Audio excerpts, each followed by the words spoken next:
Ladies and gentlemen, welcome to the 19th Annual McCain Conference. This year's conference is very timely, critically important topics that we'll be taking a look at, and that's moral virtue and moral injury. My name is Joe Thomas, and I serve as the director of the Vice Admiral James B. Stockdale Center for Ethical Leadership here at the Naval Academy. And while I see many familiar faces here among those gathered, I do know there are some who are here at the Academy for the first time. And so really for those particularly, I'd like to give just a little bit of context about the Stockdale Center itself. The center was founded in 1998, and it was originally chartered as the Center for the Study of Professional Military Ethics. That kind of morphed over time, and in 2006 it became the Vice Admiral James B. Stockdale Center for Ethical Leadership. And that's a significant change. There's much packed into that. The mission and the scope of the center was expanded at that time to account for leader development and 5 core competencies specific to ethical leadership, those being research, consultation, innovation, dissemination, and integration. Now, the original charter of the center contained the phrase, "to serve as a beacon for the nation." Then as now, we take that charge very seriously, and within this conference, we're going to touch upon all of those core competencies, I believe, and our hope here is that this work will, across the next 2 days, provide a light for the larger military ethics discussion, like a beacon, across the nation and beyond. Now, this is the first McCain conference since the passing of Senator John McCain, the namesake, of course, of this effort, and we'd like to imagine he is here with us in spirit. Now, in recognition of that spirit and legacy of Senator McCain, I'd also like to think that he'd be very pleased with the vigorous debate on issues so closely associated with the best leadership of and care for our sailors, Marines, soldiers, and airmen. Now, it must also be said that as we open this occasion, that this conference would not be possible without the very generous support of the Bloomberg philanthropies. Mayor Michael Bloomberg and Senator McCain became fast friends a number of years ago, and Mayor Bloomberg thought it fitting to honor the late senator's legacy by ensuring the conference named for him goes on for many years into the future. And it's for that support and the vision to enhance the national conversation around the topics of ethics and moral responsibility in public service particularly, we are deeply grateful. Finally, it's fitting, of course, that we open the conference with some welcoming remarks by the 62nd Superintendent of the United States Naval Academy, Vice Admiral Ted Carter. While a more complete bio of Admiral Carter is found in your program, it must be said that there is no more accomplished warrior and leader. He accumulated over 6,100 flight hours in the F-4, F-14, and F-18 aircraft, flew 125 combat missions from Bosnia to Iraq to Afghanistan, and made 2016 carrier arrested landings, which is, of course, a record among... not good, sir. Yes, blah, blah, blah, yeah. blah. But the important thing, and in closing on that, since I'm getting the hook here at the beginning of this already, honestly, he has been an absolute model of grace, and he's in his final 5th year at the Naval Academy. He's been a model of grace and style, and really an example, really for faculty, staff, midshipmen alike. So without any further ado, Admiral Carter.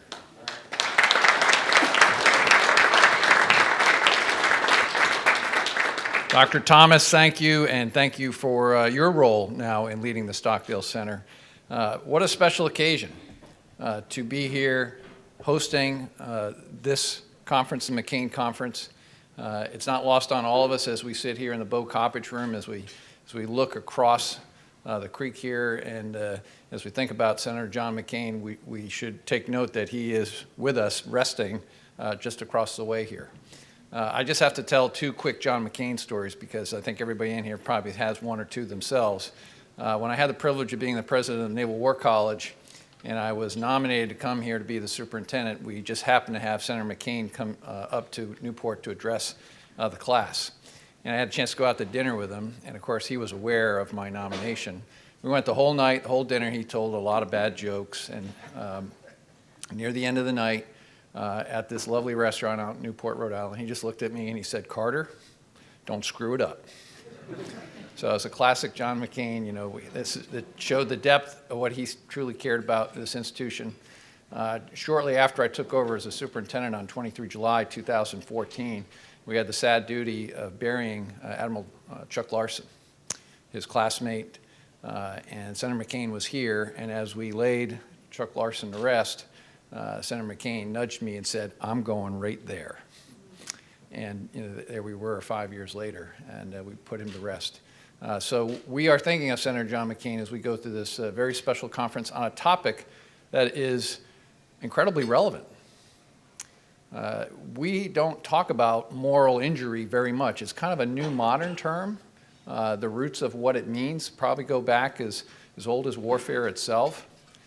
I think it's a tremendously relevant topic and probably something of a misunderstood topic.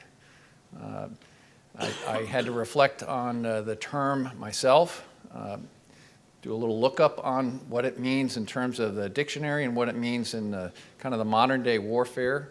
Dr. Jonathan Shea has got a great definition. It's the betrayal of what somebody knows to be right in a position of authority in a high-stakes situation. There are so many examples, and it's often, I think, in today's modern military world where we've been in ground combat warfare now for over 17 years, sometimes confused a little bit with PTSD. So I think as the really, really smart academics come up here to discuss moral injury versus moral and psychological challenges to people who have been kind of exposed to really terrible acts in hostile environments, there should be some understanding of what those subtle differences are. And this isn't even for the modern day combat warrior. If you're following news in the medical community, the medical profession today claims that over half of our doctors in the United States are suffering through some more or less level of care fatigue. And they claim that care fatigue for our doctors in our country right now is rooted directly to moral injury. The pressures of those doctors to meet schedules, to meet enough patients, to do all of those things tend to make them cut corners, which goes directly against their Hippocratic oath to take care of patients, not taking fully care of their patients. I think that's an interesting topic to understand, one that you might want to explore further and see where that could connect to our future leaders of the Navy and Marine Corps, many of whom are here. And then this idea of moral virtue, and what is its interconnectivity to moral injury. And moral virtue is something that goes back to the original philosophers, going back to Plato and Aristotle, often rooted in kind of the religious variants of the cardinal virtues: prudence, temperance, fortitude, and justice.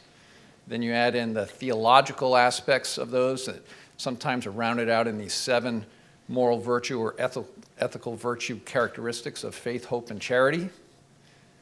And are those really the elements that define moral virtue? And a great discussion on this is, are we born with some amount of moral virtue, or can we be taught these things? Aristotle was the one that kind of claimed that moral virtue is not something that we're just inherently given, it's something we practice, and something that comes out in us if we practice this every day, almost like a calibration of our moral compass.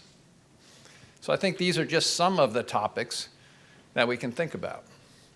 Now, because I have the microphone, and because for some of you, I won't get to see you much more, and I see my buddy Nasty Manazar over here, with whom I have a few flight hours with, in an F-14 that's sitting right out there. But before I got to fly in the F-14 Tomcat with Mike Manazar, I got to fly in the F-4 Phantom. And this was really at the very height of the Cold War. And it's not lost on me that this is the 50th anniversary of that very famous school, the place where we made that movie called Top Gun. So I had the privilege of going through Top Gun before I was the age of 25. They were actually filming the movie at the time. And this was in April of 1985. And when I left Top Gun, and it's not a Top Gun story per se, it's just to kind of set the stage. When I left there, my pilot was a guy named Lieutenant Rory Banks. Rory was, short of some of the fighter pilots in here, maybe one of the best fighter pilots I'd ever flown with. and we stayed crewed together after we went back to the Midway. And we were, again, operating at the height of the Cold War. We were pretty typically intercepting Soviet bomber airplanes on a routine basis. It wasn't uncommon for us, no matter what we were doing off the coast of the Philippines, Sea of Japan, the Yellow Sea, we would often go up and intercept our Soviet counterparts. Well, on this particular day, and this is now into late May, early June of 1985, we were operating not too far from the southern islands of Vietnam, Cam Ranh Bay, which at the time, and go back to Vietnam, that was an Air Force base. After the fall of Saigon and after the readjustment of land masses, the Soviet Union took that over, and that was kind of their southern operating base. Well, on this particular day, something very unusual happened. As we launched off Midway, just doing a normal training mission, some couple hundred miles away, we got a tipper that there were Soviet fighter jets taking off out of Cam Ranh Bay. We didn't normally get to see those guys. Again, this almost as eerily parallels the movie. And as we vectored towards Cam Ranh Bay, these guys did something even more unusual. They turned south and started coming to us. So now this is really interesting. So we got two F-4 Phantoms, nobody over the age of 28 in both cockpits. I'm in the back seat of the lead airplane with Rory Banks. We are just recently graduated from Top Gun. We've got all this knowledge, all this training, all this education, and we're going up against two small, fast-moving targets. We don't even know what they are.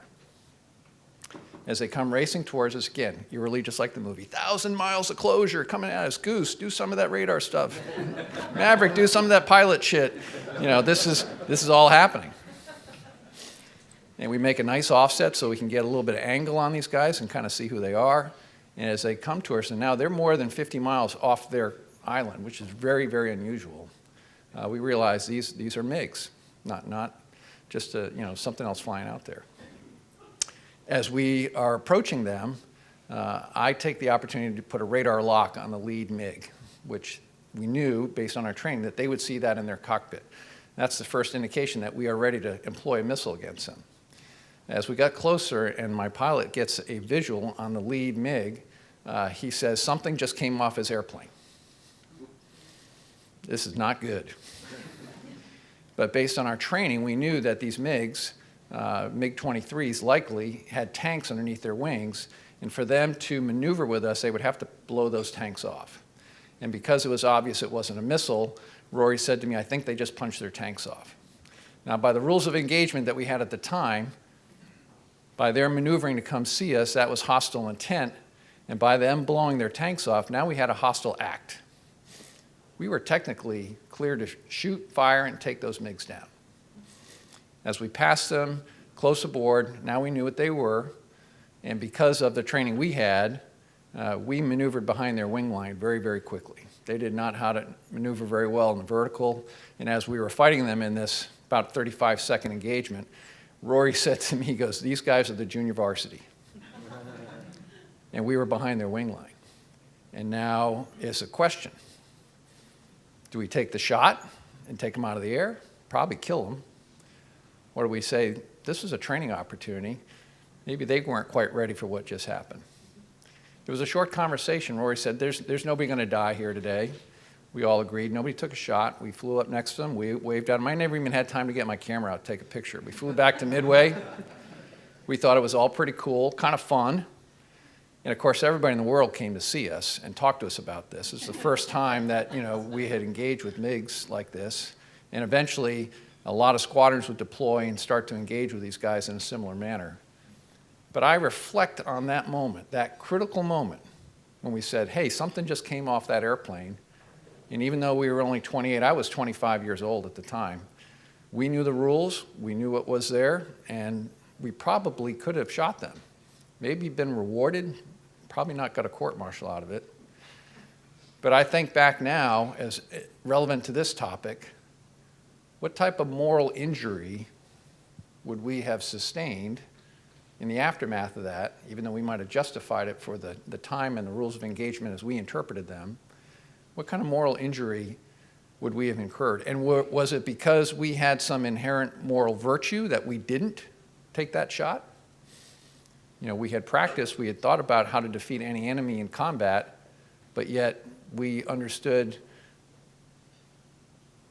that they weren't attacking us. They weren't coming after our ship. They really weren't trying to attack us. They didn't shoot at us. So we made kind of a calculation that this was the right thing to do. It's a simple story. By the way, I got to meet that pilot that was in the MiG. He was Czechoslovakian. And at the time, the Czech Republic was flying Soviet airplanes. And when I was on Harry S. Truman as the second in command, as the executive officer on our way to go fight in Operation Iraqi Freedom, we hosted some NATO dignitaries, and this colonel came aboard. In his bio, he said he had flown MiGs for the Soviet Union. And through some broken interpretation, we discovered we were both in the air on that same day. So I feel pretty good about that decision after I got to meet him.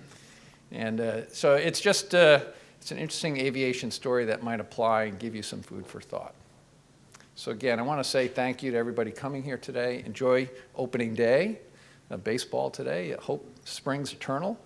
As the Washington Nationals are opening it today at home, the Orioles are up in New York, and the Red Sox are hosting the Seattle Mariners. So you'll get a chance to see all that later on today. But have a great time here today. I hope you get a chance to tour the yard for those that are visiting. And for those that are from here, graduated here, welcome back. So with that, I'll turn the microphone back over to Joe Thomas. And I know General Whistler is your first keynote speaker, and he will tell you many more stories than I have.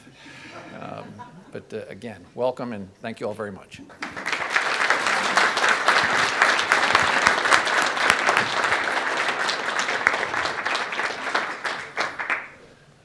Admiral Carter did point out that it is opening day. However, the rules here are we're going to keep our cell phones tucked away, so no watching ball games during this whole thing. Somebody actually whispered that as those comments were made. So the hallmark of the Stockdale Center in many ways, since its founding, I mentioned in 1998, has been a robust conversation, oftentimes though an academic conversation, centering around the issues of leadership and ethics. Now, what's made that conversation compelling at times has been really the availability here at the Naval Academy in Annapolis of eminently qualified combat leaders. We've been very, very fortunate as of the last 6 months or so to bring on as our distinguished chair of leadership, Lieutenant General retired John Whistler. General Whistler's experience, he was a 1978 graduate of the Naval Academy, and from that point of commissioning until his retirement not that long ago, he commanded at every level, from the platoon level up through the Marine Expeditionary Force level. He commanded in combat, he commanded during humanitarian and disaster relief operations across that, but most importantly for us and for this conversation, he's been deeply involved or engaged in this conversation that we've been having across all this time. And he has added tremendously to the discussion really in the few short months since he's joined us. So without any further ado, in this case, General Whistler.